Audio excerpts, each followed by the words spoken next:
Hi, this is Sasha Brusin with a quick explanation of what a hammer-on and a pull-off is, for those of you who are fairly new to lead playing.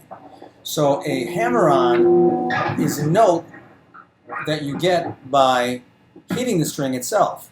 So I'll pluck the first string, this one, first note, and then I'll hit the string for the second one. And the pull-off is the opposite, where you pull your finger off the string, not just lift it, but pull it downward. So, you can do them both.